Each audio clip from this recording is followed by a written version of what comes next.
बिस्मिल्लाहिर्रहमानिर्रहीम। अस्सलाम वालेकुम। A1 टीवी के साथ मैं हूँ राशिदा मुनीर। नजर डालते हैं हेडलाइंस पर। इस्लामाबाद में पीटीआई के एहतजाज और तोड़फोड़ पर पुलिस का एक्शन। इमरान खान पर दहशतगर्दी का एक और मुकदमा दर्ज। थाना संजानी में दर्ज मुकदमे में असद उमर, अली नवाज समेत 100 अफराद नामजद। थाना I9 में भी पीटीआई की मकामी क़यादत के खिलाफ दहशतगर्दी का मुकदमा दर्ज किया जा चुका।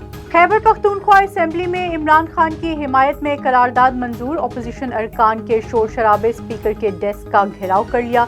सूबाई वजीर कामरान बंगिश की पेश करदा करारदाद में लिखा गया कि इमरान खान की नाअहली जमहूरियत पर शब खून के मुतरादिफ है।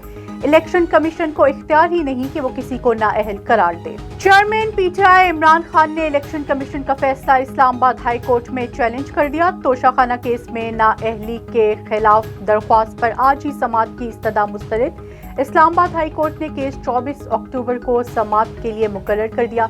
इमरान खान ने अपील में मौक़िफ़ अपनाया कि इलेक्शन कमीशन के पास करप्ट प्रैक्टिसेस नाअहली के फैसले का इख्तियार नहीं, अदालत फैसले को कल अदम करार दे। मुतनाज़ा ट्वीट केस में गिरफ्तार पीटीआई के सेनेटर आजम सवाती अडियाला जेल से रिहा। स्पेशल जज सेंट्रल ने 10 लाख रुपए के मचलों के एवज आजम सवाती की जमानत मंजूर कर ली। फॉरेन फंडिंग केस में गिरफ्तार पीटीआई के रहनुमा हामिद जमान की भी दरख्वास्त जमानत मंजूर। बैंकिंग कोर्ट लाहौर का 10 लाख रुपए के मचल के जमा कराने का हुक्म। खबर शामिल करते हैं इस्लामाबाद से। आज Pakistan national council of arts में पपेट शो का इनेकाद किया गया।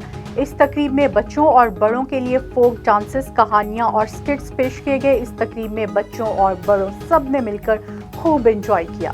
A1 टीवी से फिल वक्त इतना ही। मजीद बाखबर रहने के लिए देखते रहिए A1 टीवी। A1 टीवी, सब पे नजर, अंदर की खबर।